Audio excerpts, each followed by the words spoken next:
Hello दोस्तों, कैसे हैं आप सभी। आई होप आप बहुत अच्छे होंगे। स्वागत है आपके अपने चैनल इंडियाज़ नोटबुक पर। फ्रेंड्स, आज का हमारा टॉपिक है आधुनिक भारत का इतिहास। यानी कि फ्रेंड्स, आज हम इस वीडियो में आपको पूरा आधुनिक भारत का इतिहास कवर कराएंगे। इससे पहले फ्रेंड्स, आपको मध्यकालीन एंड प्राचीन भारत का इतिहास भी प्रोवाइड हो चुका है यूट्यूब पर। अगर आपने पहले वो नहीं देखा है तो सबसे पहले आप उन्हें देखें और उनके टेस्ट को ही वॉच करें, उसी के बाद इस लेक्चर को देखें।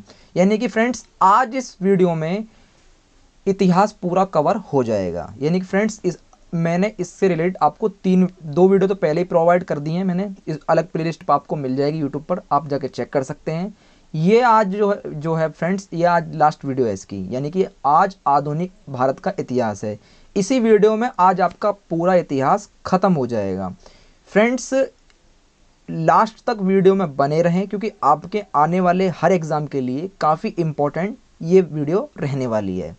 फ्रेंड्स, आपको पता ही है जीके जीएस में जो टॉपिक कवर कराए जा रहे हैं इस वक्त, वो कौन कौन से हैं। हिस्ट्री है, पॉलिटी है, जियोग्राफी है, इकोनॉमिक्स है, आपकी साइंस है और स्टैटिक जीके है। जिसमें फ्रेंड्स इस वक्त करंट में हम इस वक्त हिस्ट्री पढ़ा रहे हैं।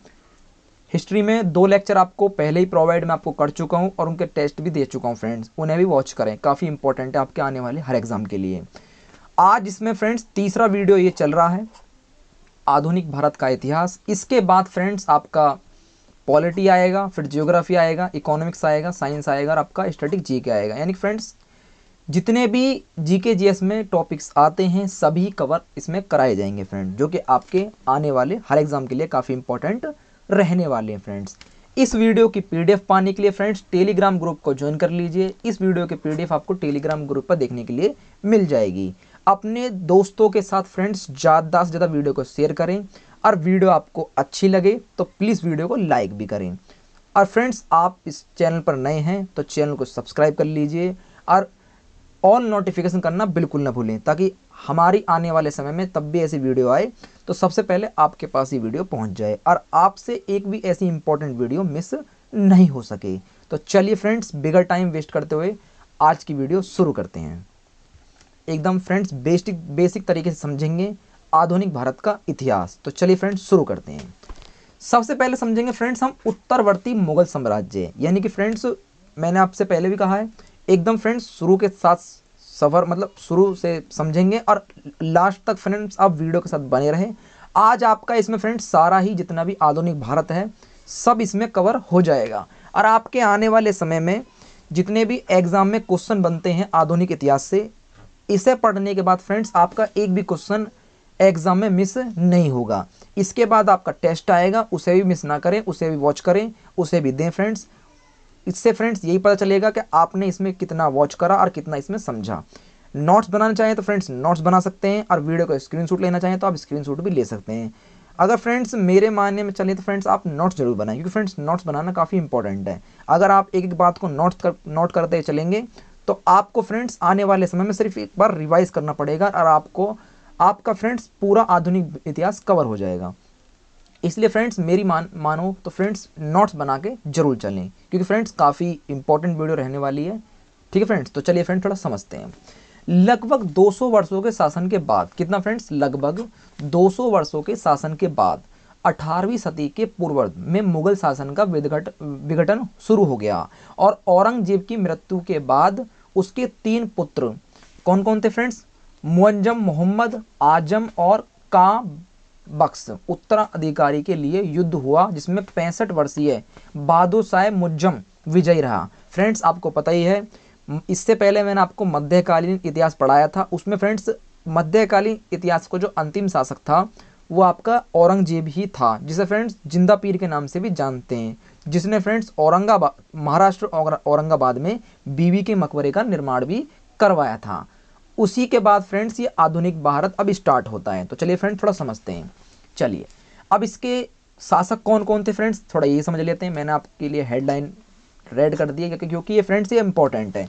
जो भी चीज़ में इंपॉर्टेंट होगी फ्रेंड्स वो मैंने अलग लाइन में या फिर अलग हेडलाइन में मैंने लिख रखी है फ्रेंड्स, इन्हें भी नोट करते हो जरूर चलें। चलिए, इसमें बहादुर शाह प्रथम मुअज्जम, जो कि 1707 से 1712 तक, जहांदार शाह 1712 से 1713 तक, और आपका फारूक सियर मोहम्मद शाह 1713 से 1719 तक, ठीक है फ्रेंड्स, और शाह आलम द्वितीय 1759 से 1806 तक, और बहादुर शाह द्वितीय 1837 से 1857 का आक्रमण हुआ था फ्रेंड्स। एक बात को फ्रेंड्स काफ़ी इंपॉर्टेंट है, नोट करते हुए जरूर चलें फ्रेंड्स, ठीक है। चलिए थोड़ा आगे बढ़ते हैं। बहादुर शाह द्वितीय ने, जिसे जफर के नाम से भी जाना जाता है फ्रेंड्स, किसके नाम से जाना जाता है? जफर के नाम से इसे जाना जाता है। यह अंतिम मुगल शासक था और 1857 के संग्रह में विरोधियों का साथ देने के कारण इसे रंगून निर्वासित कर दिया गया, जहां 1862 में इसकी मृत्यु हो गई फ्रेंड्स। इसकी मृत्यु 1862 में हो गई फ्रेंड्स। चलिए फ्रेंड्स थोड़ा आगे बढ़ते हैं। अब यहां से फ्रेंड्स बात चालू होती है पुर्तगालियों की, यानी कि पुर्तगाली का निर्वातक कौन था, ये सब बात इसमें अब हम समझेंगे फ्रेंड्स। चलिए थोड़ा समझते हैं डीप तरीके से। चलिए, भारत में यूरोपीय, फ्रेंड्स ये यूरोपीय लिख रहा है, मैंने यूरोप ये लिख दिया, इसके लिए माफ़ी चाहता हूँ, लेकिन फ्रेंड्स मैं समझा तो चल रहा हूँ, एक एक बात को आप अच्छी तरीके से समझते हुए चलेंगे। भारत में यूरोपीय वाणिज्य कंपनियों का आगमन। भारत में यूरोपीय व्यापारिक कंपनियों का आगमन इस रूप से हुआ, ये जो नीचे लिख रहा है फ्रेंड्स, अब इसमें हम समझते चलेंगे। पुर्तगाली, डच, अंग्रेज, डेनिश और फ्रांसीसी। इसका मतलब फ्रेंड्स आप समझेंगे, मैं बताता हूँ फ्रेंड्स। सबसे पहले पुर्तगाली आए, उसके बाद डच आए, उसके बाद अंग्रेज आए, उसके बाद डेनिश आए और उसके बाद फ्रेंड्स फ्रांसीसी आए। तो सबसे पहले हम पुर्तगाली समझेंगे, ठीक है फ्रेंड्स। चलिए, काफ़ी इंपॉर्टेंट है, जो कि एग्जाम में यहाँ से भी क्वेश्चन काफ़ी पूछ ले जाते हैं। और फ्रेंड्स मैं आपको बताऊंगा कि सबसे ज़्यादा डीप क्वेश्चन एग्जाम में कहाँ से पूछे जाते हैं। ये हेडलाइन जो फ्रेंड्स आपको अलग अलग कलर में दिख रही हैं, ऐसे अक्सर फ्रेंड्स क्वेश्चन पूछे जाते हैं एग्जाम में, ठीक है फ्रेंड्स। चलिए थोड़ा समझते हैं।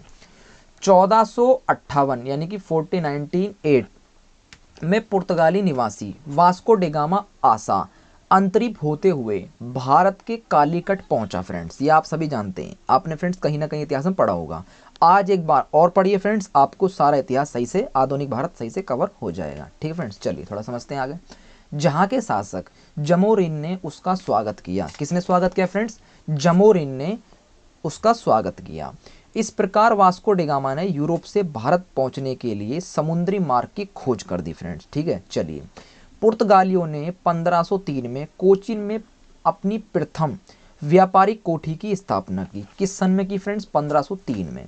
और भारत में प्रथम पुर्तगाली वायसराय फ्रांसिस्को डी अल्मेडा 1505 से 1509 तक था ये, ठीक है फ्रेंड। इसने ब्लू वाटर पॉलिसी की शुरुआत की, ठीक है फ्रेंड्स। चलिए आगे बढ़ते हैं थोड़ा सा।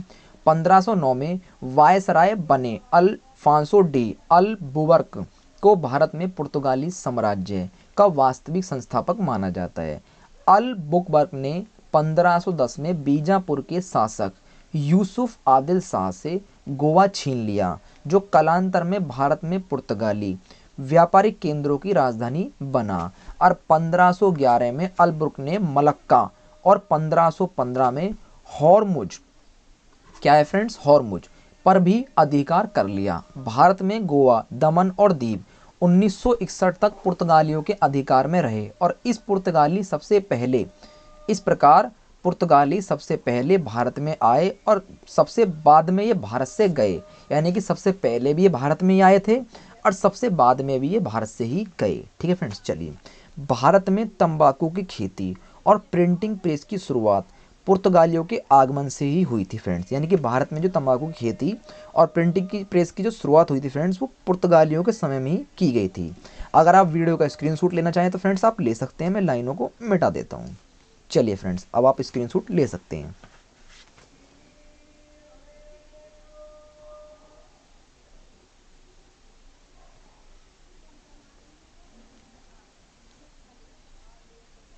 चलिए फ्रेंड्स, अब आगे बढ़ते हैं थोड़ा सा।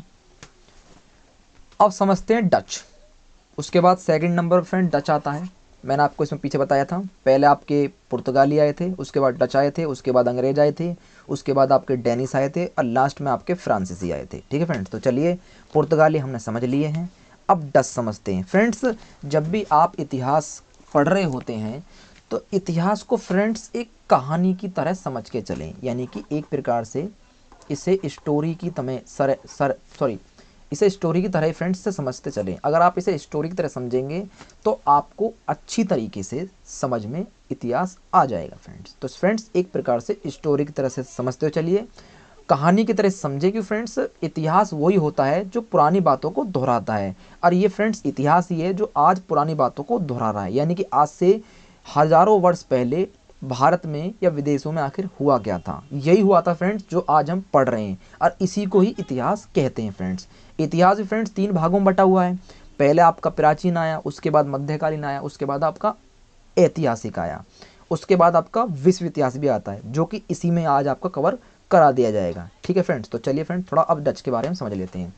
1602 में डच ईस्ट इंडिया कंपनी की शुरुआत हुई। फ्रेंड्स काफ़ी बार एग्जाम में ये भी पूछ लिया जाता है कि ईस्ट इंडिया कंपनी की स्थापना कब की गई। तो फ्रेंड्स नोट कर लें आप, 1602 में ईस्ट इंडिया कंपनी की स्थापना की गई थी। भारत में डचों ने पहली व्यापारिक कोठी 1605 में मसूलीपट्टनम में स्थापित की। कहाँ की फ्रेंड्स? मसूलीपट्टनम में। डचों ने पीपली, चिंसुरा, आगरा, पटना, सूरत, भरूच, अहमदाबाद आदि जगहों पर भी व्यापारिक कोठियां स्थापित की। और 1759 में अंग्रेजों ने बेदरा के युद्ध में डचों को पराजित कर भारत में उनकी शक्ति को समाप्त भी कर दिया था। ठीक है फ्रेंड्स, अब समझते हैं फ्रेंड्स अंग्रेजों के बारे में, जो कि तीसरे स्थान पर आपके आते हैं। चलिए अब अंग्रेजों के बारे में समझ लेते हैं थोड़ा, जिन्होंने फ्रेंड्स काफ़ी शासन भारत पर किया था। और आपको पता ही फ्रेंड्स हमारा भारत 1947 में अंग्रेजों के चंगुल से आज़ाद हुआ था। चलिए अब थोड़ा अंग्रेजों के बारे में समझते हैं। 31 दिसंबर 1600 को इंग्लैंड की महारानी एलिजाबेथ, कौन थी फ्रेंड्स? एलिजाबेथ ने 1599 में स्थापित ईस्ट इंडिया कंपनी को पूर्व के साथ व्यापार करते हेतु 15 वर्षों का अधिकार पत्र दिया। और 1608 में जेम्स प्रथम के कैप्टन हॉकिंस सूरत पहुंचा, जहां से वह मुगल बादशाह जहांगीर से मिलने आगरा आया था। फ्रेंड्स आपको मैंने मध्यकालीन भारत में इसके बारे में समझाया था, जो कि जहांगीर के शासनकाल में ये भारत आया था। ठीक है फ्रेंड्स, चलिए कैप्टन हॉकिंस हेक्टर नामक जहाज से आया था, जो भारत आने वाला पहला अंग्रेजी जहाज था। एग्जाम में फ्रेंड्स काफ़ी बार एग्जाम में ये क्वेश्चन भी पूछ लिया जाता है कि सबसे पहला जहाज उसका नाम बताइए जो अंग्रेजी जहाज था भारत में आने वाला। तो याद कर लें फ्रेंड्स या फिर नोट कर लें, हॉकिंस हेक्टर पहला जहाज था अंग्रेजी जो भारत आया था। ठीक है फ्रेंड्स, चलिए थोड़ा आगे समझते हैं। इसी जहाजी बैडे में रैंड भारत आया, ड्रैगन में रेड ड्रैगन नामक जहाज भी था। इस जहाज में जो था फ्रेंड्स वो रेड ड्रैगन नामक जहाज भी था। दक्षिण भारत में पहले अंग्रेजों ने 1611 में मसूलीपट्टनम में अपनी व्यापारिक कोठी स्थापित की। और 1613 में जहांगीर ने अंग्रेजों को फरमान जारी कर सूरत में व्यापारिक कोठी स्थापित करने की इजाज़त दी। और 1615 में sir Thomas Roe smart James प्रथम का दूत बनकर भारत पहुंचा और वह मुगल सम्राट जहांगीर के दरबार में उपस्थित हुआ। ठीक है फ्रेंड्स, रो ने मुगल दरबार से साम्राज्य के विभिन्न हिस्सों में व्यापार करने की अनुमति भी प्राप्त कर ली थी फ्रेंड्स। चलिए फ्रेंड्स, अगर आप वीडियो का स्क्रीनशॉट लेना चाहें तो ले सकते हैं फ्रेंड्स, मैंने लाइनें मिटा दी हैं।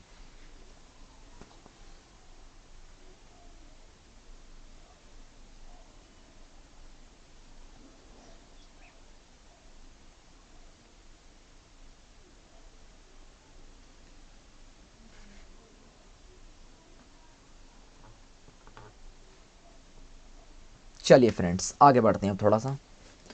अब समझते हैं फ्रेंड्स डेनिस, जो कि हमारे चौथे स्थान पर आते हैं। अब पहले स्थान पर आपके पुर्तगाली आए, दूसरे स्थान पर आपके डच आए, तीसरे स्थान पर आपके अंग्रेज आए, और अब चौथे स्थान फ्रेंड्स आपके डेनिस आते हैं। और उसके बाद लास्ट में आएंगे फ्रांसीसी।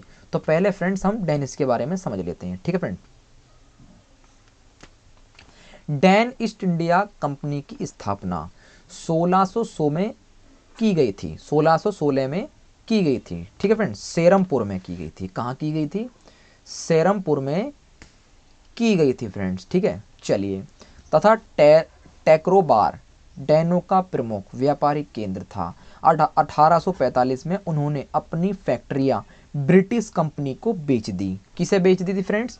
इन्होंने सेरमपुर में स्थापना की और ट्रैकोबार ड्रेनों का प्रमुख व्यापारी केंद्र था। और 1845 में उन्होंने ये कंपनी फैक्ट्रियां यानी कि ब्रिटिश कंपनी को बेच दी। ठीक है फ्रेंड्स, चलिए अब समझते हैं फ्रांसीसी के बारे में। फ्रांसीसी ईस्ट इंडिया कंपनी की स्थापना कब हुई फ्रेंड्स? 1664 में, जो एग्जाम में फ्रेंड्स काफ़ी बार ये क्वेश्चन पूछ लिया गया है। नोट करते फ्रेंड जरूर चलें। ठीक है, चलिए इस पर फ्रांसीसी सरकार का कड़ा नियंत्रण था। क्या था फ्रेंड्स? कड़ा नियंत्रण था। भारत में फ्रांसीसियों की प्रथम कोठी फैको कैरो द्वारा सूरत में स्थापित की गई। और सन 1674 में फ्रांसीसी मार्टिन ने पांडिचेरी की स्थापना की। किसकी स्थापना की फ्रेंड्स? पांडिचेरी की। यहाँ स्थित व्यापारी कोठी की किलेबंदी कर उसे फोर्ट लुई नाम दिया गया। क्या नाम दिया गया फ्रेंड्स? फोर्ट लुई नाम इसे दिया गया। स्क्रीनशॉट आप फ्रेंड्स आप वीडियो का आप ले सकते हैं।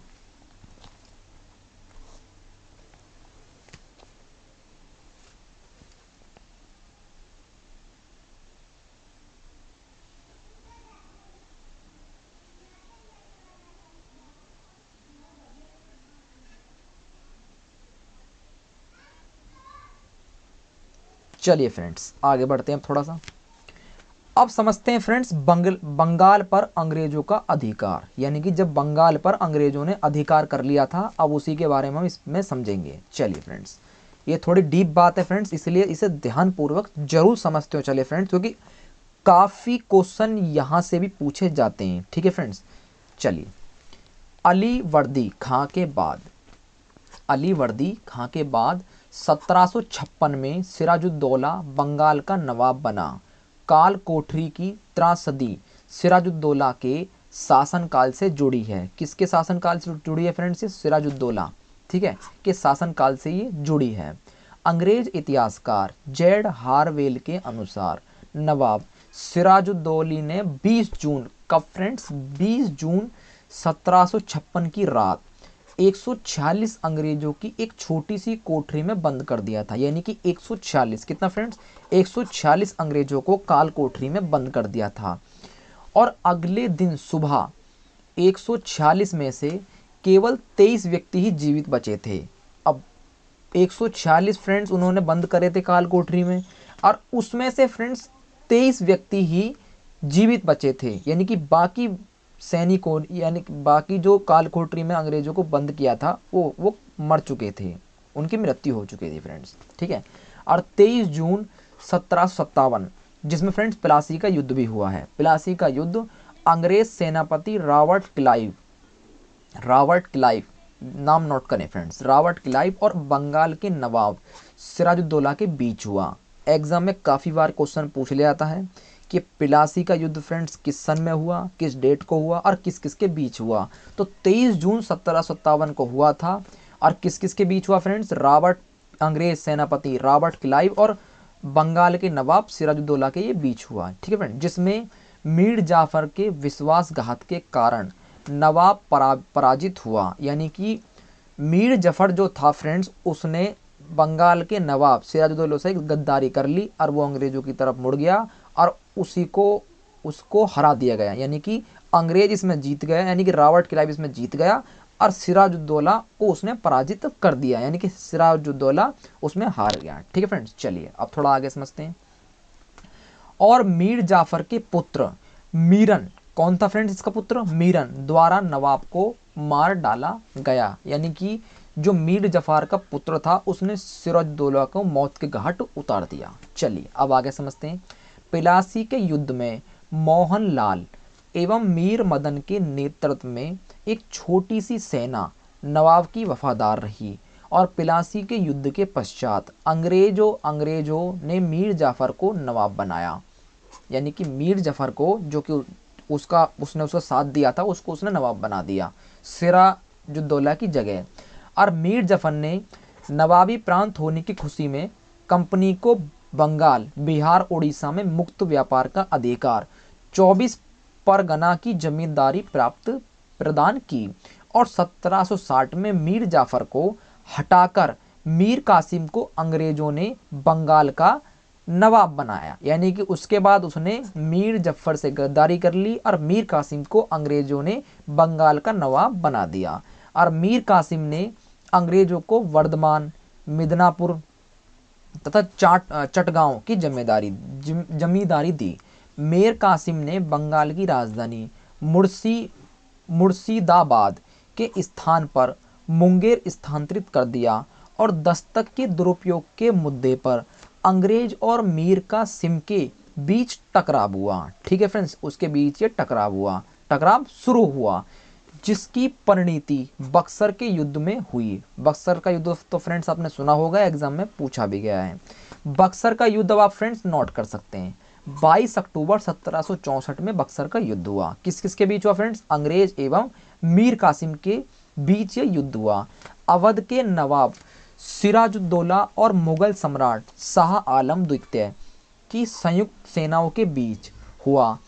इस युद्ध में अंग्रेज विजयी हुए, यानी कि इस युद्ध में भी अंग्रेजों ने जीत मान ली। और इस युद्ध में अंग्रेजों का सेनापति हेक्टर मुनरो था। कौन था? हेक्टर मुनरो था उनका सेनापति। और बक्सर के युद्ध के समय बंगाल का नवाब मीर जाफर था। कौन था फ्रेंड्स? मीर जाफर था। ये छोटे छोटे नाम फ्रेंड्स काफ़ी नोट होते हैं, क्योंकि एग्जाम में फ्रेंड्स ये छोटी छोटी चीज़ें पूछ ली जाती हैं। जब भी तो कह रहा हूँ फ्रेंड्स कि आप नोट्स बना के जरूर चलें, क्योंकि ऐसी छोटी छोटी चीज़ फ्रेंड्स अक्सर एग्जाम में पूछ ली जाती है और हम इन्हें पढ़ के निकल जाते हैं और हमें फ्रेंड्स ये याद नहीं हो पाती है। अगर फ्रेंड्स आपका एग्ज़ाम का सीज़न चल रहा हो तो जितना भी मैं आपको जीके जीएस कवर करवा रहा हूँ सभी को आप एक बार रिवाइज कर लें। आपका एग्जाम में जीके जीएस से रिलेटेड एक भी क्वेश्चन मिस नहीं होगा। चलिए फ्रेंड्स आगे बढ़ते हैं। जबकि बंगाल का गवर्नर वेंसी टार्ट था। कौन था फ्रेंड्स? वेंसी टार्ट था। नोट करें, अंग्रेजों के लिए यह सर्वाधिक निर्णायक युद्ध था। और चलाइव ने मुगल बादशाह शाह आलम द्वितीय के साथ इलाहाबाद की प्रथम संधि, ये भी काफ़ी इंपॉर्टेंट है फ्रेंड्स, संधि 12 अगस्त 1765 की, जिसके तहत मुगल बादशाह ने ईस्ट इंडिया को बंगाल, बिहार, उड़ीसा की दीवानी प्रदान की फ्रेंड्स। चलिए फ्रेंड्स अब आप स्क्रीनशॉट वीडियो का ले सकते हैं।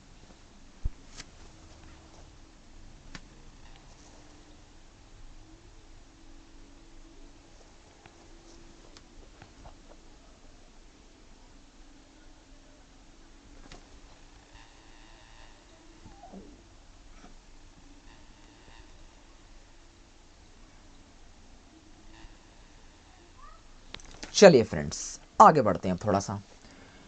अब समझते हैं फ्रेंड्स आधुनिक शिक्षा का प्रसार, यानी कि यहां से फ्रेंड्स अब आपका आज़ादी का समय शुरू हो चुका है। ठीक है फ्रेंड्स, चलिए आधुनिक शिक्षा का प्रसार अब समझते हैं।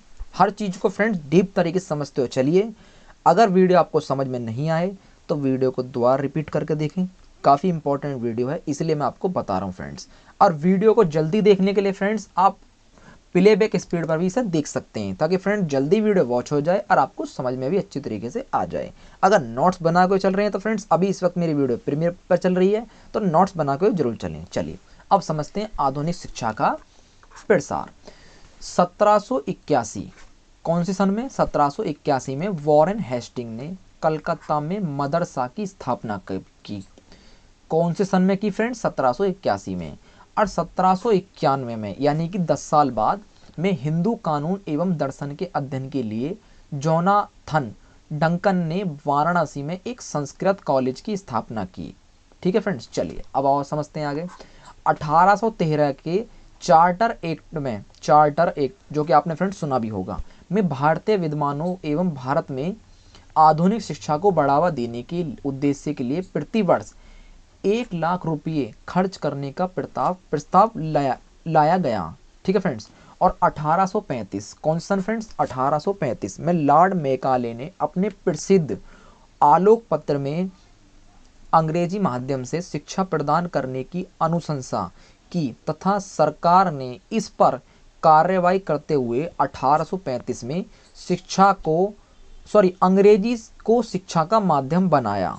अंग्रेजी को शिक्षा का माध्यम बनाया 1835 के बाद फ्रेंड्स। चलिए अब समझते हैं भारतीय समाज पत्रों का इतिहास। भारतीय समाज पत्रों का इतिहास स्क्रीन पर आप फ्रेंड्स देख सकते हैं। मैं आपको फ्रेंड्स ये समझाने के लिए लाता हूँ ताकि इन पिक्चरों को देख के आप सही से टाइटल को समझ सकें। चलिए अब समझते हैं भारतीय समाज पत्रों का इतिहास। जेम्स आंगस्टन हिक्की द्वारा प्रकाशित द बंगाल गजट, ये आपने फ्रेंड्स इतिहास में कहीं ना कहीं सुना होगा नाम। आज भी समझ लीजिए फ्रेंड्स, क्योंकि आज मैं आपको कवर ही करा रहा हूँ और आज आपका इतिहास द एंड हो जाएगा, यानी कि ये लास्ट इतिहास का आज वीडियो चल रहा है। इसके बाद अब डायरेक्ट आपका जियोग्राफी आएगा। ठीक है फ्रेंड्स, चलिए भारत से प्रकाशित होने वाला अखबार था। गंगाधर भट्टाचार्य द्वारा प्रकाशित बंगाल गजट 1816 का फ्रेंड्स 1816 किसी भी भारतीय द्वारा प्रकाशित किया गया और यह पहला अखबार था फ्रेंड्स। कौन सा था? पहला अखबार था।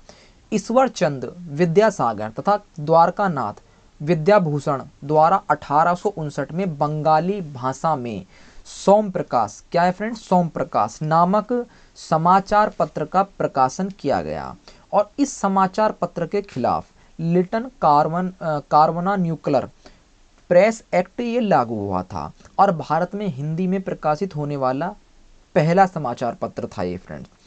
जुगल किशोर द्वारा प्रकाशित उदंड मारतंड 1826 था। यह समाचार पत्र कलकत्ता से प्रकाशित होता था। कहाँ से प्रकाशित होता था फ्रेंड्स? कलकत्ता से प्रकाशित होता था। लॉर्ड लिटन द्वारा भारतीय समाचार पत्रों को प्रतिबंधित करने के लिए 1878 में, कब फ्रेंड्स? 1878 में वार्नाक्यूलर प्रेस एक्ट लगाया गया। इसे गैनिन एक्ट के नाम से भी जाना जाता है। नाम को नोट कर लें फ्रेंड्स, इसे किस नाम से भी जाना जाता है? गैनिन एक्ट के नाम से भी इसे जाना जाता है। और लॉर्ड रिपन ने वार्नाक्यूलर प्रेस एक्ट को समाप्त कर दिया था। किसने ये समाप्त कर दिया था फ्रेंड्स? लॉर्ड रिपन ने इस एक्ट को समाप्त कर दिया था। अब आप वीडियो का स्क्रीनशॉट फ्रेंड्स ले सकते हैं।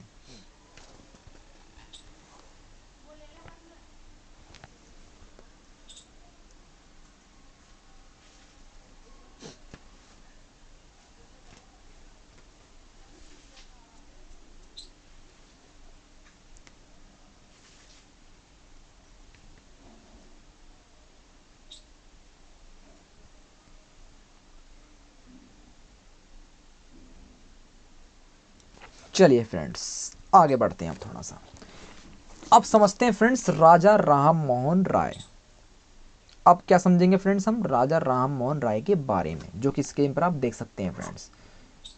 आर्य समाज के बारे में भी समझेंगे फ्रेंड्स, जिनके संस्थापक दयानंद सरस्वती थे और स्वामी विवेकानंद के नाम से भी समझेंगे फ्रेंड्स, जिनका जयंती युवा दिवस के नाम से भी मनाया जाता है। तो सबसे पहले फ्रेंड्स हम राजा राम मोहन जी के बारे में समझेंगे, जिन्हें फ्रेंड्स नव जागरण का अग्रदूत भी कहा जाता है। चलिए समझते हैं थोड़ा इसमें। राजा राम मोहन राय को आधुनिक भारत का जनक भी कहा जाता है फ्रेंड, ठीक है। और भारत का प्रथम नेता, नव जागरण का अग्रदूत, नए भारत का पैगंबर, भारतीय पुनर्जागरण का जनक तथा भारत में सुधार आंदोलन का मुख्य प्रवर्तक का जनक भी माना जाता है। फ्रेंड्स यहाँ से भी आपके बहुत से क्वेश्चन अब बन चुके हैं जो कि एग्जाम में पूछे ही जा सकते हैं। जैसे कि फ्रेंड्स आधुनिक भारत का जनक किसे कहा जाता है, नव जागरण का अग्रदूत किसे कहा जाता है, भारतीय पुनर्जागरण का जनक किसे कहा जाता है। तो सबका फ्रेंड्स सिर्फ एक ही आंसर है और वो है आपका राजा राम मोहन राय। नोट जरूर करें फ्रेंड्स। चलिए, इन्होंने मूर्ति पूजा, जाति प्रथा, धार्मिक आडंबरों का विरोध किया, ठीक है फ्रेंड्स, और सती प्रथा के खिलाफ इन्होंने आंदोलन की शुरुआत की तथा इन्हीं के प्रयासों की बदौलत 1829 में विलियम बेंटिंग ने सती प्रथा को प्रतिबंधित करने के लिए कानून का निर्णय लिया और इन्होंने 1828 में ब्रह्म सभा नामक एक धार्मिक संस्था की स्थापना की, जिसे कालांतर में ग्रह समाज के नाम से भी जाना जाता है फ्रेंड्स। आई होप फ्रेंड्स इनके बारे में आप अच्छी तरीके से समझ गए होंगे। चलिए अब समझते हैं आर्य समाज। आर्य समाज की स्थापना दयानंद सरस्वती द्वारा 1875 में बम्बई में की गई थी फ्रेंड्स। कहाँ की गई थी? बम्बई में की गई थी। और किस सन में की गई थी फ्रेंड्स? 1875 में। नोट कर लें फ्रेंड्स। बाद में इसका मुख्यालय लाहौर में बनाया गया। पहले इसकी स्थापना फ्रेंड्स दयानंद सरस्वती जी ने बम्बई में की और बाद में इसका मुख्यालय लाहौर में कन्वर्ट कर दिया। ठीक है फ्रेंड्स, चलिए। इन्होंने वेदों की ओर लौटो का नारा भी दिया फ्रेंड्स। एग्जाम में काफ़ी बार ये क्वेश्चन भी पूछ लिया जाता है कि वेदों की ओर लौटो का नारा किसने दिया, तो आंसर आपको लगा देना है फ्रेंड्स, दयानंद सरस्वती जी ने ही वेदों की ओर लौटो का नारा दिया था। आर्य समाज ने भारतीयों के लिए नारा ये दिया था। ये जो नारा फ्रेंड्स दिया था ना, ये आर्य समाज ने भारतीयों के लिए दिया था, यानी कि जो हमारे भारतवासी हैं उन्हीं के लिए ही फ्रेंड्स इन्होंने नारा दिया था। चलिए अब समझते हैं नेक्स्ट स्वामी विवेकानंद जी के बारे में। स्क्रीन पर आप देख सकते हैं फ्रेंड्स, यही है स्वामी विवेकानंद जी। चलिए 1893 में अमेरिका के शिकागो शहर में आयोजित किए गए विश्व धर्म सम्मेलन में इन्होंने भागीदारी की और शिकागो से लौटने के बाद 1897 में इन्होंने रामकृष्ण मिशन की स्थापना की। एग्जाम में पूछा जा सकता है फ्रेंड्स कि रामकृष्ण मिशन की स्थापना किसने की, तो आंसर आपको लगा देना है फ्रेंड्स, स्वामी विवेकानंद जी ने ही की। ठीक है, चलिए। और सुभाष चंद्र बोस ने स्वामी विवेकानंद को आधुनिक राष्ट्रीय आंदोलन के आध्यात्मिक पिता की संज्ञा भी दी। ये भी क्वेश्चन बन जाता है फ्रेंड्स। अब आप समझ गए होंगे फ्रेंड्स, मुझे बताने की अब जरूरत भी नहीं है। चलिए अब आप स्क्रीनशॉट लेना चाहते हैं तो स्क्रीनशॉट भी ले सकते हैं।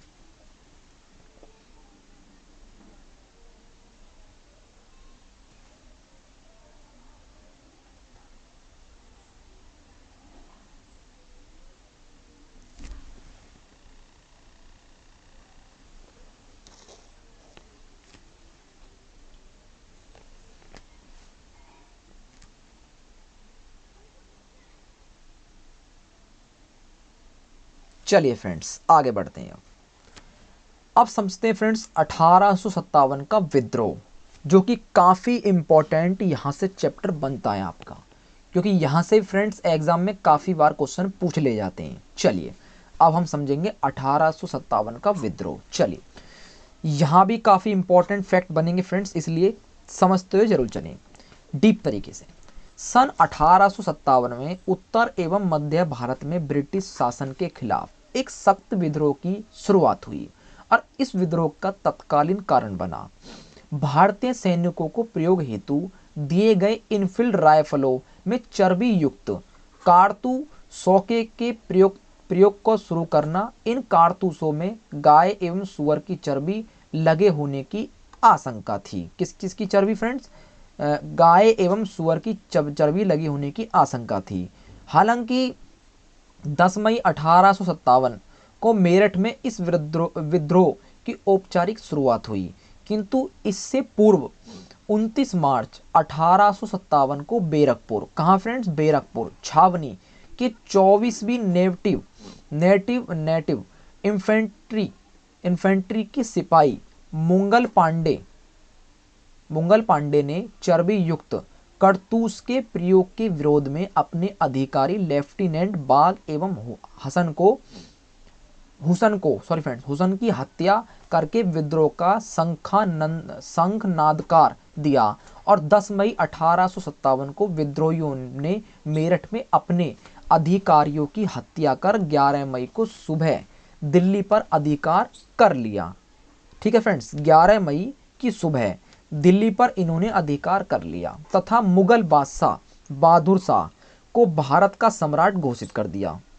यानी कि 11 मई की सुबह दिल्ली पर अधिकार कर लिया और मुगल बादशाह बहादुर शाह जफर के इनका पूरा नाम फ्रेंड्स बहादुर शाह जफर है, को भारत का सम्राट घोषित कर दिया। दिल्ली में बहादुर शाह द्वितीय ने बख्त खां के नेतृत्व में विद्रोह की शुरुआत की और इस विद्रोह को हडसन ने दबाया तथा बहादुर शाह द्वितीय को गिरफ्तार कर रंगून भेज दिया गया। कहाँ भेज दिया गया फ्रेंड्स? रंगून भेज दिया गया। और 1857 के विद्रोह में सर्वाधिक संख्या में अवध के सिपाहियों ने भाग लिया और 1 नवंबर 1858 को इलाहाबाद में आयोजित दरबार में लॉर्ड कैनिंग ने महारानी की उद्घोषणा को पढ़ा। ठीक है फ्रेंड्स, कब पढ़ा? 1 नवंबर 1858 को इलाहाबाद में।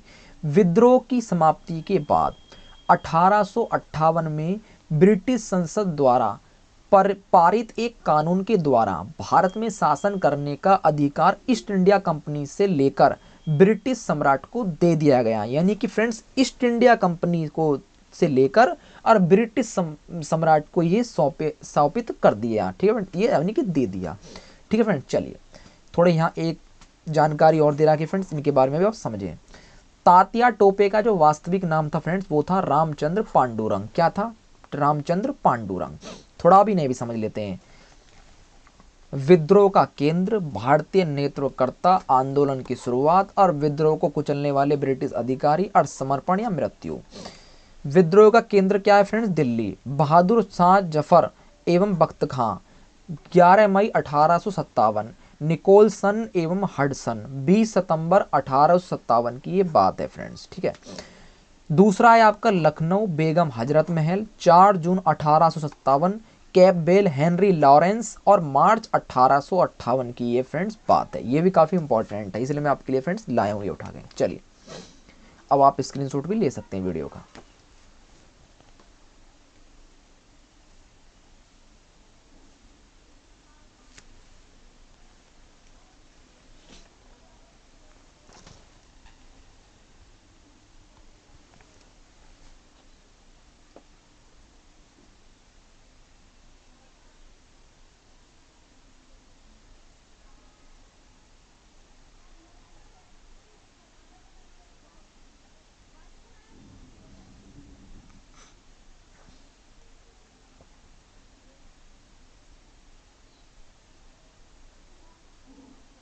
चलिए फ्रेंड्स आगे बढ़ते हैं। अब समझते हैं फ्रेंड्स भारतीय राष्ट्रीय आंदोलन।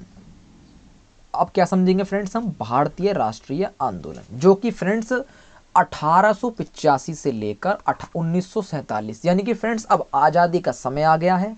यानी कि ये जो है अब आज़ादी के समय तक की बात ही चलने वाली है। चलिए अब समझते हैं थोड़ा अच्छी तरीके से, यानी कि डीप तरीके से फ्रेंड, यहाँ से और भी अच्छी तरीके से समझते हुए चले फ्रेंड्स। यानी कि फ्रेंड्स वीडियो को सही तरीके से देखें फ्रेंड्स, अच्छी तरीके से देखें और डीप तरीके से फ्रेंड्स समझें, क्योंकि फ्रेंड्स एक एक शब्द और एक एक बात काफ़ी इंपॉर्टेंट है। और जैसे फ्रेंड्स मैं बता रहा हूँ मेरी बातों को भी ध्यानपूर्वक समझते हुए चलिए, तभी फ्रेंड्स आपका एग्जाम में एक भी क्वेश्चन मिस नहीं होगा। अगर फ्रेंड्स आप धुआंधार की तरह देख के निकल जाएंगे फ्रेंड्स तो आपको कुछ भी समझ में नहीं आएगा वीडियो में। अच्छी तरीके से देखेंगे फ्रेंड्स, डीप तरीके से, तो आपको अच्छी तरीके से एक क्वेश्चन अच्छी तरीके से समझ में आ जाएगा फ्रेंड्स। और जो भी नोट करने वाली बात है फ्रेंड्स, जो भी इंपॉर्टेंट बात है वो मैं आपको वीडियो में बता ही देता हूँ। चलिए अब समझते हैं हम भारतीय राष्ट्रीय आंदोलन। कांग्रेस ने पूर्व स्थापित होने वाले राजनीतिक संस्थाएं 1866 में दादा भाई नौरोजी द्वारा लंदन में ईस्ट इंडिया एसोसिएशन की स्थापना की गई। काफ़ी इंपॉर्टेंट है फ्रेंड्स, एग्जाम में ये क्वेश्चन भी पूछ लिया जाएगा कि ईस्ट इंडिया एसोसिएशन की स्थापना किसने की और किस सन में की। तो दादा भाई नौरोजी ने की लंदन में 1866 में। ठीक है फ्रेंड्स, चलिए। और दादा भाई नौरोजी भारत के प्रथम आर्थिक विचारक थे जिन्होंने भारत की गरीबी के लिए भारत से निरंतर हो रहे धन के निष्कासन को जिम्मेदार माना। और 1875 में शिशिर कुमार घोष ने इंडियन लीग की स्थापना की। किसने की फ्रेंड्स? शिशिर कुमार ने इंडियन लीग की स्थापना की। इंडियन एसोसिएशन की स्थापना सुरेंद्र नाथ बनर्जी तथा आनंद मोहन बोस ने 1876 में की थी फ्रेंड्स। काफ़ी इंपॉर्टेंट है, इसे कांग्रेस की पूर्वगामी संस्था भी कहा जाता है। सुरेंद्र नाथ बनर्जी तथा आनंदी मोहन बोस के द्वारा स्थापित की गई इंडियन एसोसिएशन की स्थापना की गई और फिरोज शाह के मेथा बदरुद्दीन तैयब जी तथा केटी तेलंग के मिकलिमित प्रयासों से 1885 में बम्बई प्रेसिडेंसी एसोसिएशन की स्थापना की गई फ्रेंड्स। चलिए फ्रेंड्स अब समझते हैं भारतीय राष्ट्रीय कांग्रेस की स्थापना।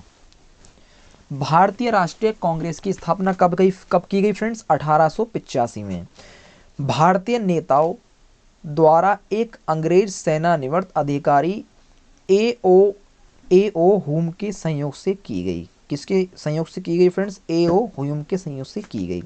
इसका प्रथम अधिवेशन 1885 में बम्बई के गोकुल दास तेजपाल संस्कृत विद्यालय में संपन्न हुआ, जिसमें 72 प्रतिनिधियों ने हिस्सा लिया। कितने प्रतिनिधियों ने हिस्सा लिया फ्रेंड्स? 72, 72। चलिए अब आप वीडियो का स्क्रीनशॉट फ्रेंड्स ले सकते हैं।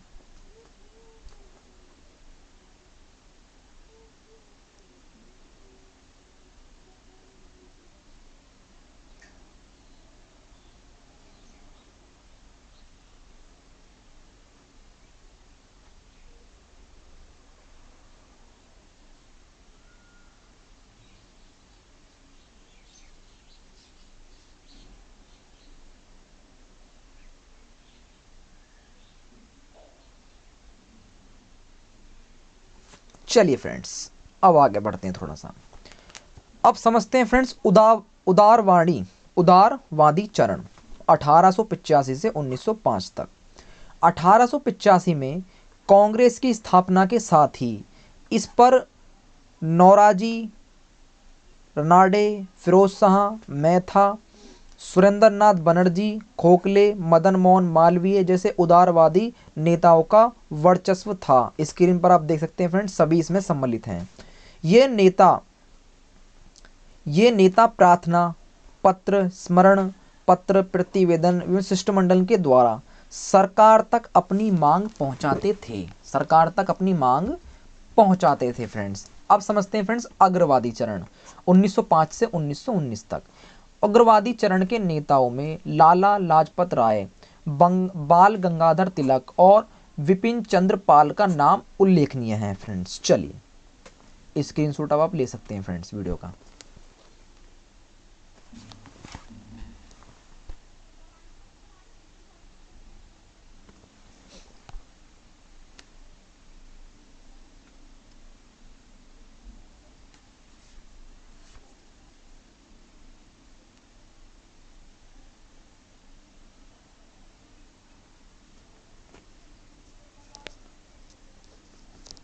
चलिए फ्रेंड्स आगे बढ़ते हैं।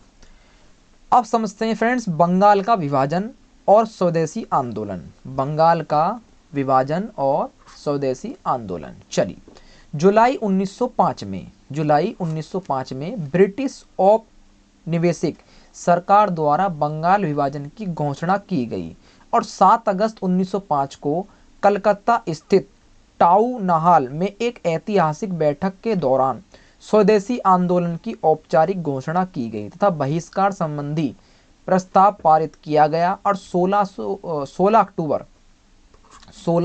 1905 को विभाजन को लागू कर दिया गया फ्रेंड्स। और इसी दिन शोक दिवस के रूप में मनाया गया फ्रेंड्स। आज शोक दिवस जो मनाया जाता है वो इसी कारण ही मनाया जाता है।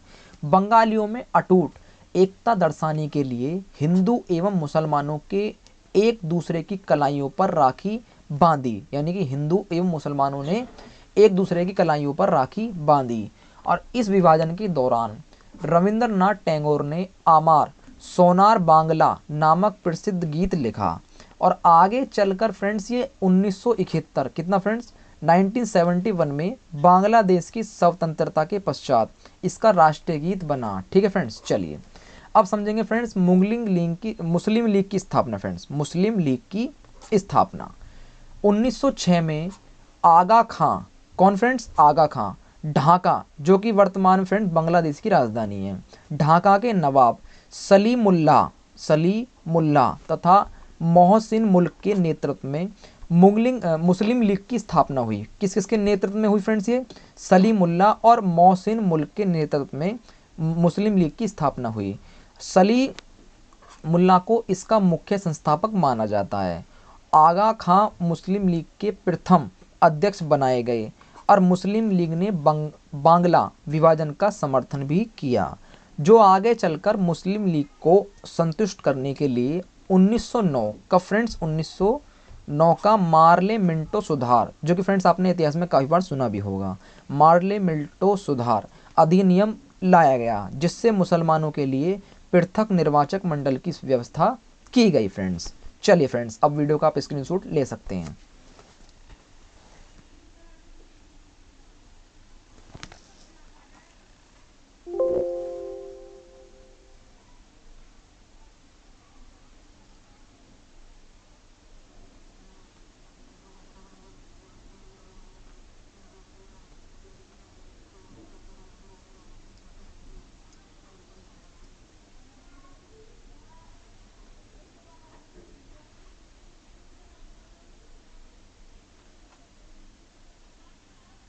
चलिए फ्रेंड्स आगे बढ़ते हैं। गदर आंदोलन, अब हम क्या समझेंगे फ्रेंड्स, गदर आंदोलन के बारे में अब हम समझेंगे थोड़ा। चलिए 1 नवंबर 1913 में, कब फ्रेंड्स, 1 नवंबर 1913 में लाला हरदयाल के नेतृत्व में अनेक भारतीयों ने सैन फ्रांसिस्को अमेरिका में गदर पार्टी की स्थापना की।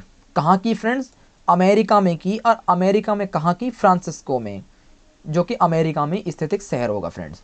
सोहन सिंह भाकना, सोहन सिंह भाकना इसके प्रथम अध्यक्ष, लाला हरदयाल इसके प्रथम मंत्री तथा काशीराम इसके कोषाध्यक्ष चुने गए, और 1924 में प्रथम गोपनीय साहा द्वारा चार्ल्स टेंगार्ट की हत्या का प्रयास किया गया, जिसमें साहा को फांसी दी गई, साहा को फांसी दे दी गई। चलिए अब समझते हैं फ्रेंड्स होम रूल लीग आंदोलन, होम रूल लीग आंदोलन।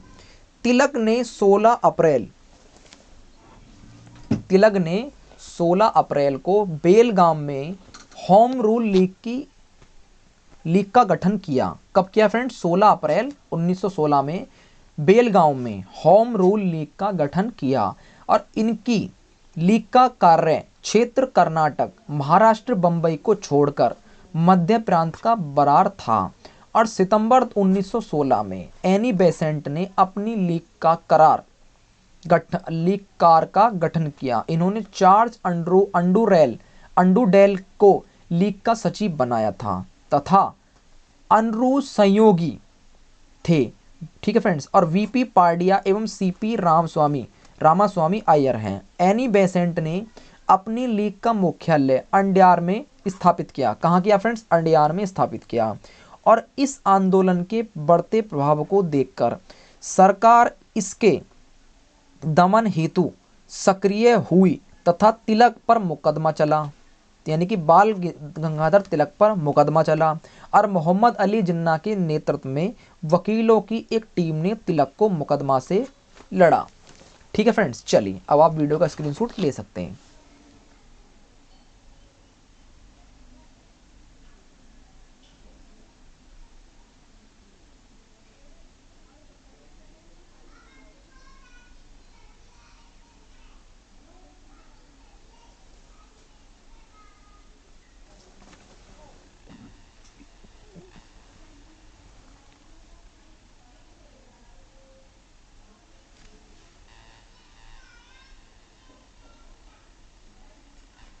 चलिए फ्रेंड्स आगे बढ़ते हैं।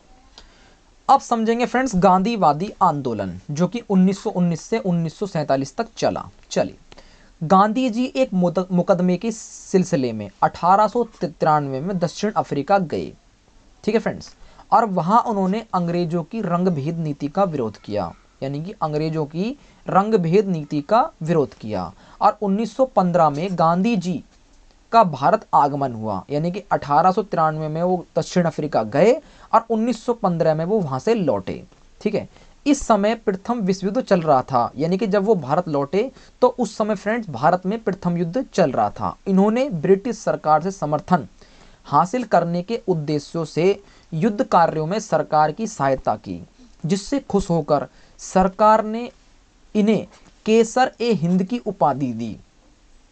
अब आप समझ गए होंगे फ्रेंड्स केसर ए हिंद की उपाधि क्या थी। चलिए फ्रेंड्स, सत्याग्रह आश्रम की स्थापना 1915 में चरब अहमदाबाद में की गई। याद रखना फ्रेंड्स, क्वेश्चन काफ़ी इंपॉर्टेंट है और पूछा भी जाएगा एग्जाम में। और 1917 में सत्याग्रह आश्रम को साबरमती नदी के किनारे पुनर्स्थापित किया गया, ठीक है फ्रेंड्स। और गांधी जी ने 1916 में होम रूल आंदोलन को अपना समर्थन नहीं दिया, क्योंकि वे होम रूल लीग आंदोलनकारियों को इस रणनीति के खिलाफ थे कि अंग्रेजों के ऊपर मुसीबत अपने लिए एक सुनहरा अवसर है। गांधी जी ने भारत में सत्याग्रह नहीं फ्रेंड्स, ये सत्याग्रह है का सत्याग्रह का क्रम है, ठीक है फ्रेंड। चलिए ये क्रम है, कम नहीं है। चंपारण सत्याग्रह कब हुआ फ्रेंड्स, 1917 में। और अहमदाबाद मिल मजदूर 1918 में।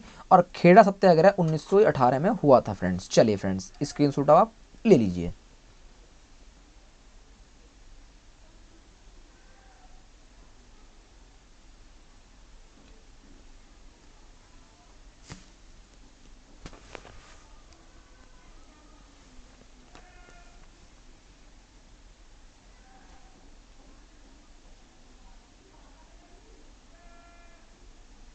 चलिए फ्रेंड्स आगे बढ़ते हैं। अब समझेंगे फ्रेंड्स रॉलेट सत्याग्रह के बारे में। किसके बारे में? रॉलेट सत्याग्रह के बारे में। फरवरी 1919 में प्रस्तावित रॉलेट एकम में यह व्यवस्था की गई कि सरकार किसी व्यक्ति को जब तक चाहे बिना मुकदमा चलाए जेल में बंद रख सकती है। इसलिए इस कानून को बिना वकील, बिना अपील और बिना दलील का कानून कहा गया। मैं एक बार फिर रिपीट करता हूं, बिना वकील, बिना अपील और बिना दलील का कानून कहा गया। और मार्च 1919 में महात्मा गांधी ने रॉलेट एक्ट के खिलाफ देशव्यापी आंदोलन छेड़ने का निर्णय लिया। रॉलेट एक्ट के विरुद्ध सत्याग्रह के लिए गांधी जी द्वारा स्थापित की गई सत्याग्रह सभा में ज्यादातर होम रूल लीग के सदस्य भी शामिल थे। और रॉलेट एक्ट के विरोध में स्वामी श्रद्धानंद ने लगान न देने का आंदोलन चलाने का सुझाव भी दिया। रॉलेट एक्ट के विरोध में गांधी जी के अनुरोध पर 6 अप्रैल 1919, कब फ्रेंड्स? 6 अप्रैल 1919 को देश भर में हड़तालों का आयोजन किया गया। और 10 अप्रैल 1919 को पंजाब के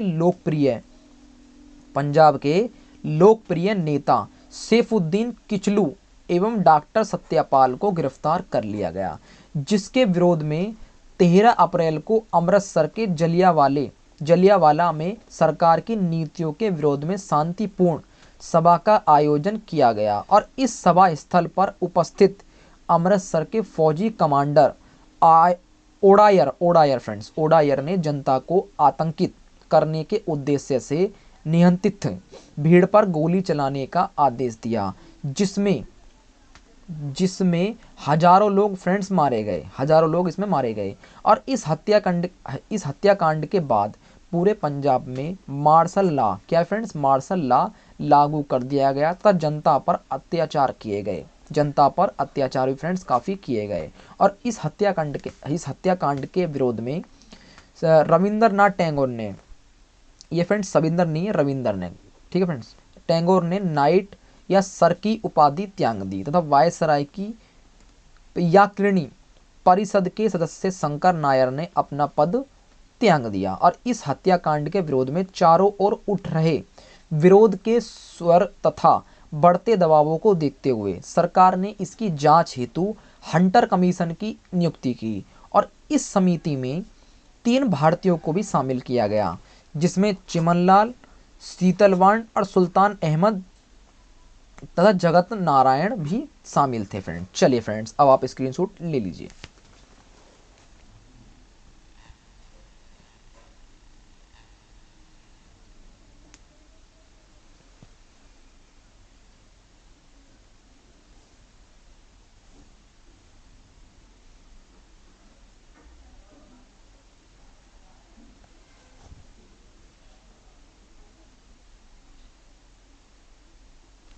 चलिए फ्रेंड्स आगे बढ़ते हैं। अब आप समझते हैं फ्रेंड्स खिलाफत आंदोलन। क्या समझेंगे हम? खिलाफत आंदोलन।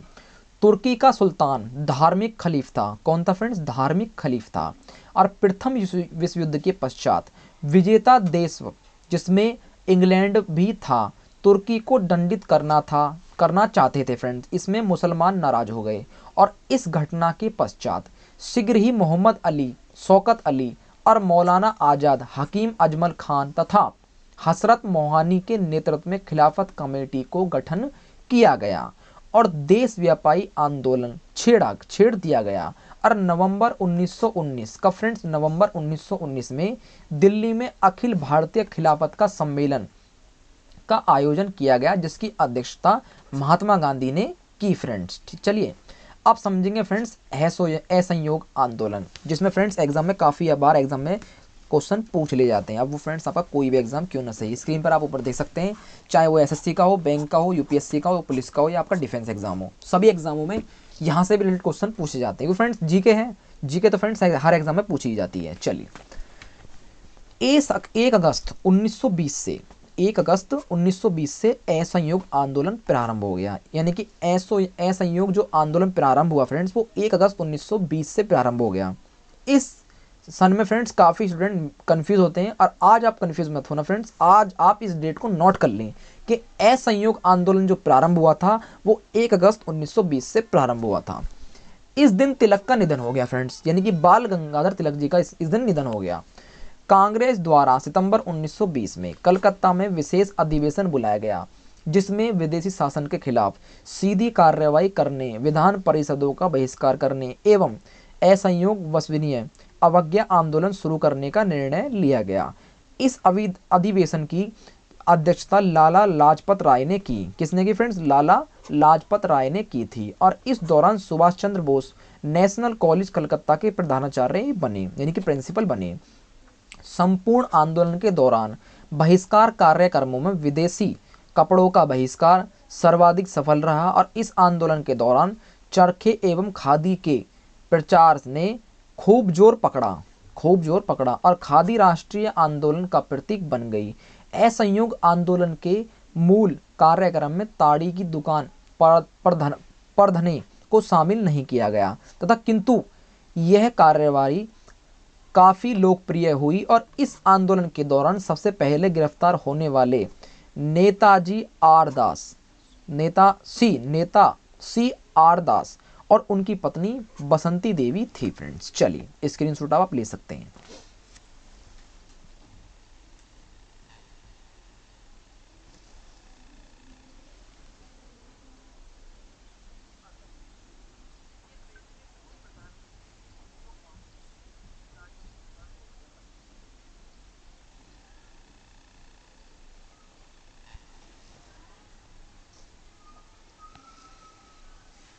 चलिए फ्रेंड्स आगे बढ़ते हैं। अब थोड़ा ये बच गया फ्रेंड्स, इसे भी खत्म करते हैं। असहयोग आंदोलन के दौरान ही गांधी जी ने 1 वर्ष में स्वराज प्राप्त करने का नारा दिया। स्वराज प्राप्त करने का नारा दिया, और 5 फरवरी 1922 को उत्तर प्रदेश के चोरी चौरा गोरखपुर में भीड़ से पुलिस थाने पर हमला कर आग लगा दी, जिसमें 22 पुलिसकर्मी मारे गए फ्रेंड्स। 22 पुलिसकर्मी इसमें घायल हो गए थे।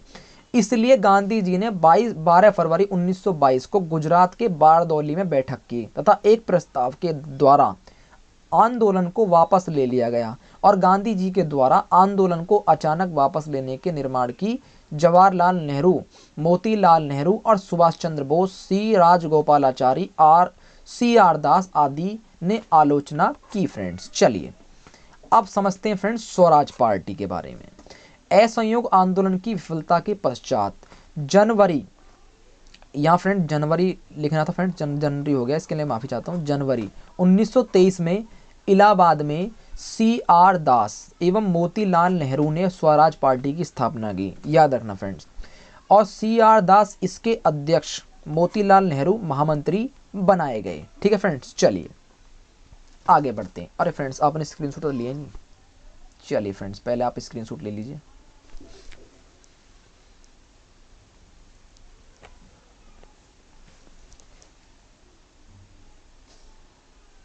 चलिए फ्रेंड्स अब बढ़ते हैं आगे। साइमन कमीशन, अब समझेंगे हम फ्रेंड्स साइमन कमीशन के बारे में।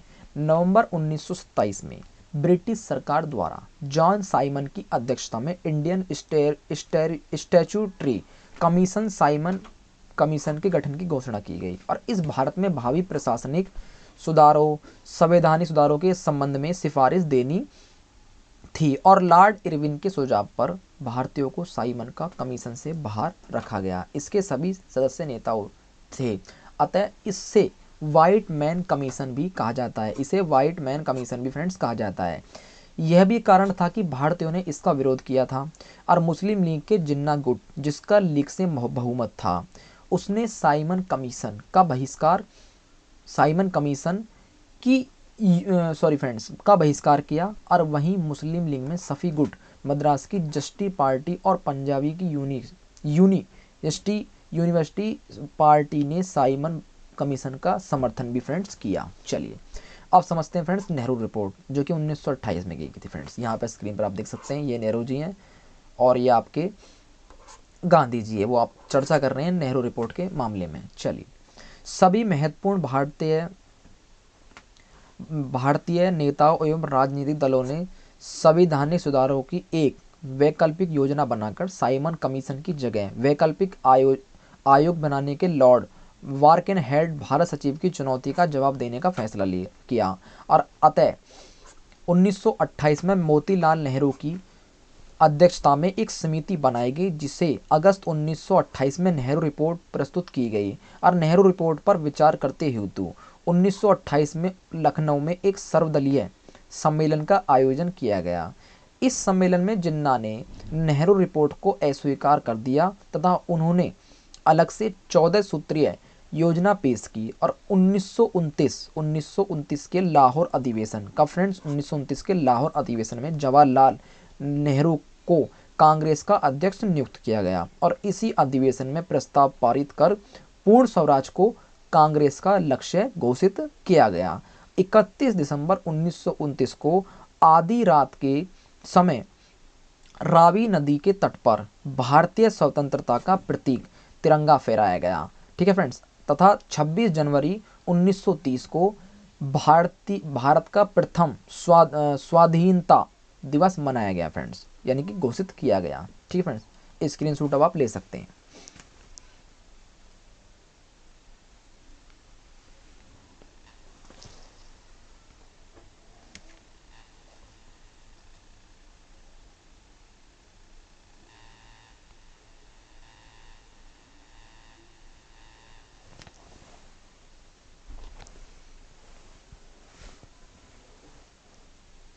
चलिए फ्रेंड्स आगे बढ़ते हैं। अब समझेंगे फ्रेंड्स सविनय अवज्ञा आंदोलन प्रथम चरण। चलिए, सविनय अवज्ञा आंदोलन की शुरुआत 12 मार्च 1930 को गांधी जी के दांडी मार्च के साथ हुई और सविनय अवज्ञा आंदोलन ब्रिटिश सरकार द्वारा अपनाए गए नमक के एकाधिकार के मुद्दे पर शुरू हुआ। अपने 78 अनुयायियों के साथ साबरमती आश्रम से लगभग 375 किलोमीटर, कितना फ्रेंड्स, 375 किलोमीटर दूर स्थित गुजरात के समुद्र तट पर स्थित गांव दांडी में इन्होंने 6 अप्रैल को नमक कानून को भंग कर दिया। कब कर दिया फ्रेंड? 6 अप्रैल को इन्होंने नमक कानून को भंग कर दिया।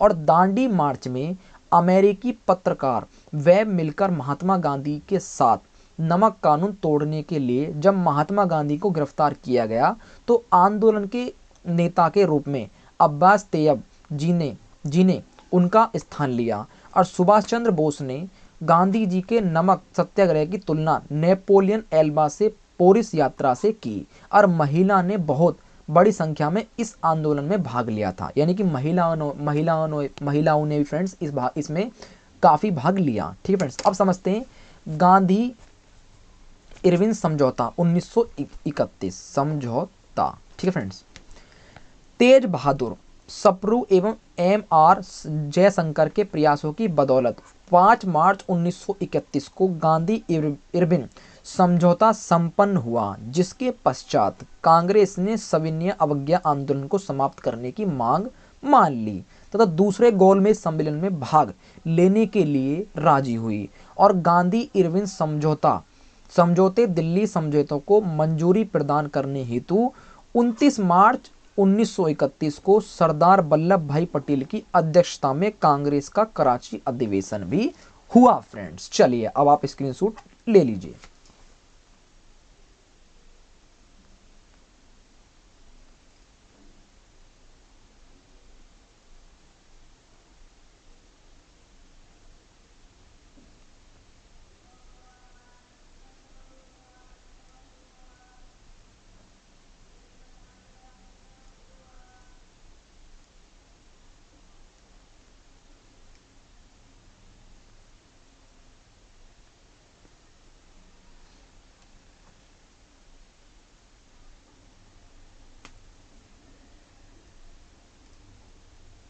चलिए फ्रेंड्स आगे बढ़ते हैं। अब समझेंगे फ्रेंड्स गोलमेज सम्मेलन। क्या समझेंगे फ्रेंड्स? अब गोलमेज सम्मेलन स्क्रीन पर आप देख सकते हैं, कुछ इस प्रकार गोलमेज सम्मेलन होता था। भारत के भावी संविधान के लिए विरासत्मक चर्चा हेतु लंदन में 3 गोलमेज सम्मेलनों का आयोजन किया गया था। तीनों ही सम्मेलन फ्रेंड्स आपको स्क्रीन पर दिख रहे हैं। पहले इसमें प्रथम गोलमेज सम्मेलन हम समझते हैं जो कि 1930 में हुआ। यह सम्मेलन 1930 से जनवरी 1931 तक लंदन में आयोजित किया गया, जिसका उद्घाटन ब्रिटिश सम्राट जॉर्ज पंचम ने किया। इस सम्मेलन की अध्यक्षता ब्रिटिश प्रधानमंत्री रैमजे मैकडोनाल्ड ने की और इस सम्मेलन में कांग्रेस ने भागीदारी नहीं की। प्रथम गोलमेज सम्मेलन में भाग लेने वाले राजनीतिक दलों में उदारवादी दल, मुस्लिम लीग, हिंदू महासभा, दलित वर्ग, भारतीय रजवाड़ों के प्रतिनिधि आदि शामिल थे। अब समझते हैं फ्रेंड्स द्वितीय गोलमेज सम्मेलन, जो कि 1931 में हुआ, यानी कि फ्रेंड्स सिर्फ एक साल का ही गैप है। पहला 1930 में हुआ, दूसरा 31 में हुआ और तीसरा 32 में हुआ। द्वितीय गोलमेज सम्मेलन 1931 दिसंबर 1931 तक चला, जिसमें गांधी जी ने कांग्रेस के प्रतिनिधि में भाग लिया। यह सम्मेलन सांप्रदायिक मतभेद के कारण असफल रहा। यहाँ भीमराव अंबेडकर जी ने दलितों के लिए भी पृथक निर्वाचक मंडल की मांग की, जिसका गांधी जी ने विरोध किया। अब समझते हैं फ्रेंड्स तृतीय गोलमेज सम्मेलन, जो कि 1932 में हुआ। तृतीय गोलमेज सम्मेलन का आयोजन नवंबर 1932 से दिसंबर 1932 तक लंदन में चला। ठीक है फ्रेंड्स, कांग्रेस द्वारा इस सम्मेलन का बहिष्कार किया गया और इस सम्मेलन में 1935 के भारत शासन अधिनियम की रूपरेखा को सामने रखा गया। अंबेडकर जी ने तीनों गोलमेज सम्मेलनों में भागीदारी की, यानी कि डॉक्टर भीमराव अंबेडकर जी ने तीनों ही गोलमेज सम्मेलन में भाग लिया था फ्रेंड्स। ठीक है, सम्मेलन के समय इंग्लैंड का प्रधानमंत्री रैमजे मैकडोनाल्ड था, यानी कि तीनों ही सम्मेलनों में वहां का प्रधानमंत्री यही था फ्रेंड्स, रैमजे मैकडोनाल्ड। अब आप स्क्रीनशॉट ले सकते हैं।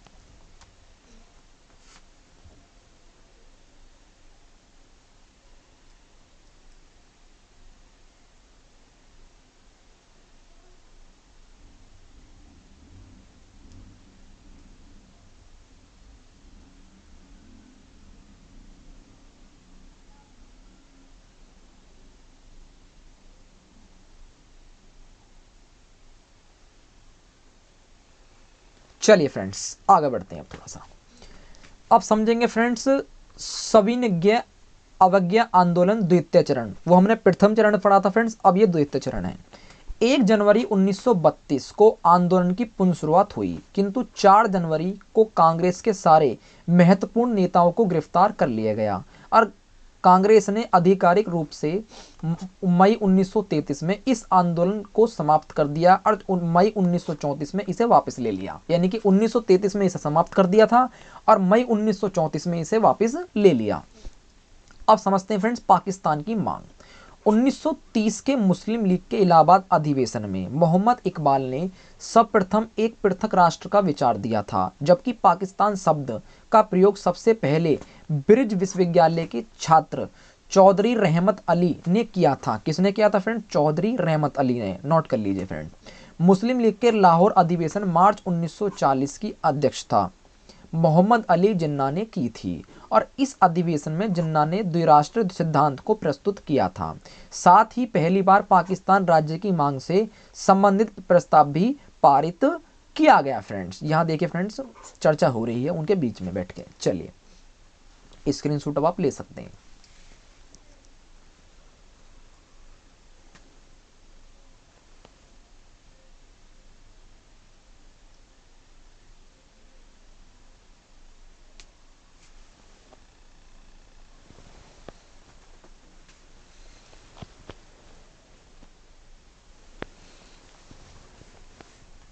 चलिए फ्रेंड्स आगे बढ़ते हैं। अब समझते हैं फ्रेंड्स क्रिप्स मिशन 1942। अब समझेंगे हम फ्रेंड्स क्रिप्स मिशन 1942। द्वितीय विश्व युद्ध में जब मित्र राष्ट्रों की स्थिति बिगड़ने लगी तब युद्ध में भारतीयों का सहयोग प्राप्त करने के लिए ब्रिटिश सरकार ने मार्च 1942 में अपने कैबिनेट मंत्री स्टेफोर्ड क्रिप्स के नेतृत्व में एक दूत मंडल को भारत भेजा। इसने निम्नलिखित घोषणाएं की। युद्ध समाप्त होने पर भारत को डेमोनियम स्टेटस का दर्जा तथा एक संविधान निर्मात्री परिषद का गठन किया जाएगा। इस प्रस्ताव को यह गुंजाइश रखी गई कि यदि किसी प्रांत को एक नए संविधान स्वीकृत किया नहीं होता तो वह अपने लिए एक संविधान हेतु ब्रिटिश सरकार के साथ अलग से समझौता कर सकेगा। हालांकि प्रत्यक्ष रूप से पाकिस्तान की मांग को स्वीकार नहीं किया गया था। इस और कांग्रेस एवं मुस्लिम लीग दोनों ने इस प्रस्ताव का विरोध किया और गांधी जी ने इस पोस्ट डेटेड चेक कहा, इसे पोस्ट डेटेड चेक कहा। अब समझेंगे फ्रेंड भारत छोड़ो आंदोलन, यानी कि जब फ्रेंड्स आज़ादी का समय आने वाला था तब गांधी जी ने भारत छोड़ो आंदोलन प्रारंभ करा।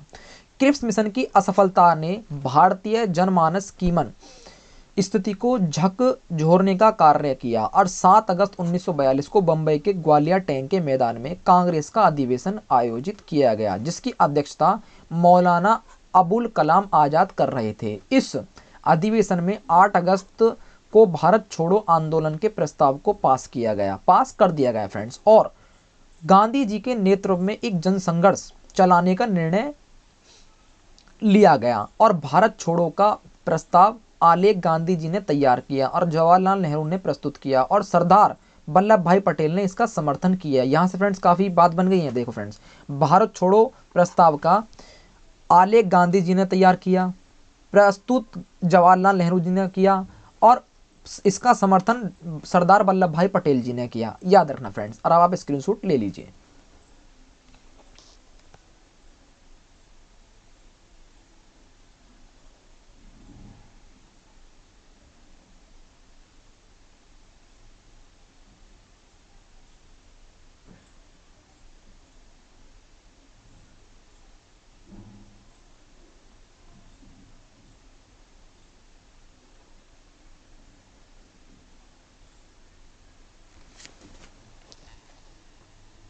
चलिए फ्रेंड्स आगे बढ़ते हैं।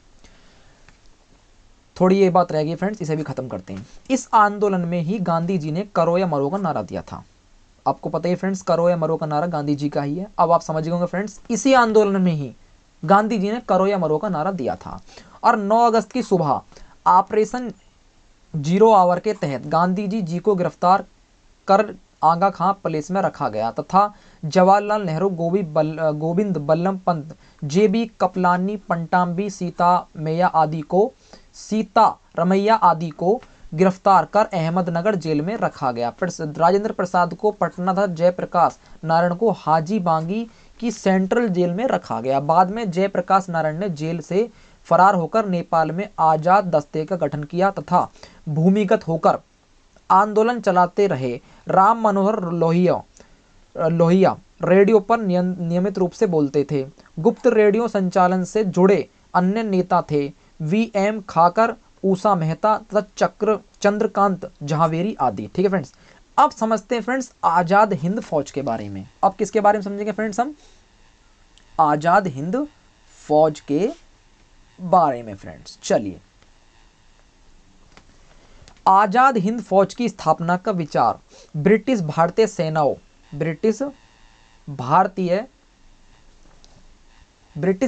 सेनाओं के अधिकार मोहन सिंह के दिमाग में आया। किसके दिमाग में आया फ्रेंड्स? पहले ही बात, मोहन सिंह के दिमाग में आया।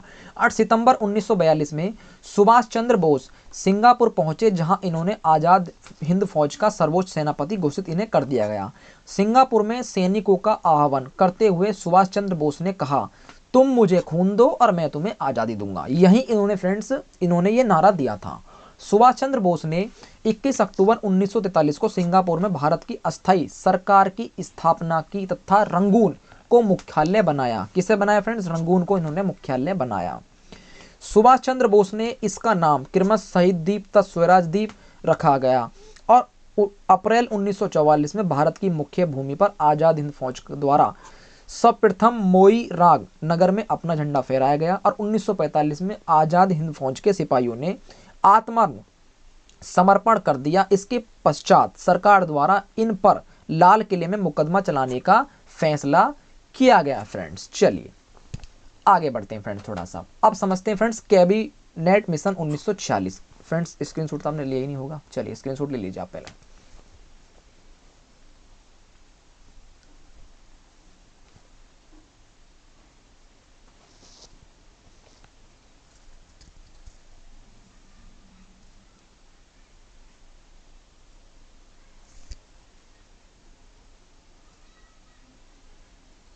चलिए फ्रेंड्स अब बढ़ते हैं आगे। अब समझते हैं फ्रेंड्स कैबिनेट मिशन 1946। मार्च 1946 को, कब फ्रेंड्स, मार्च 1946 को भारतीय नेताओं ने भारत का संविधान तैयार करने के लिए संबंध में बातचीत करने का एक अंतिम सरकार के गठन के लिए उद्देश्य से कैबिनेट मिशन दिल्ली पहुंचा। ठीक है फ्रेंड्स, और कैबिनेट मिशन के सदस्य थे पेरिस लॉरेंस, स्टेफोर्ड क्रिप्स था, A.V. अलेक्जेंडर। कैबिनेट मिशन का मुख्य कार्य संविधान निर्माण की प्रक्रिया को आरंभ करना था। संविधान को बनाने वाली संविधान सभा प्रांतीय विधान सभाओं के द्वारा चुनी जाती थी और कैबिनेट मिशन ने पाकिस्तान की मांग को अस्वीकार कर दिया था। फ्रेंड्स यहाँ आप देख सकते हैं कैबिनेट मिशन का प्रचार यहाँ पर चल रहा है। फ्रेंड्स चलिए अब समझते हैं संविधान सभा के लिए चुनाव, यानी कि जब हमारा फ्रेंड्स संविधान तैयार हो रहा था तो उसके लिए चुनाव भी हुआ था। स्क्रीन पर आप देख सकते हैं फ्रेंड पिक्चर, यहाँ पर चुनाव हो रहा है। संविधान सभा के लिए 1946 में चुनाव हुए, जिसमें ब्रिटिश भारत की 296 सीटों में से 208 सीटों पर कांग्रेस ने जीत हासिल की। चुनाव के बाद वायसराय ने अंतिम सरकार की स्थापना के लिए कांग्रेस एवं लीग के सामने एक प्रस्ताव रखा और इस प्रस्ताव के तहत अंतिम सरकार में 14 सदस्यों को नियुक्त किया जाना था, जिसमें 6 सदस्यों को कांग्रेस द्वारा मनोनीत किया जाना तय हुआ और मुस्लिम लीग तथा अन्य अल्पसंख्यक समुदाय से संबंधित प्रतिनिधि नियुक्त किए जाने थे। फ्रेंड चलिए फ्रेंड्स अब आप स्क्रीनशॉट ले लीजिए।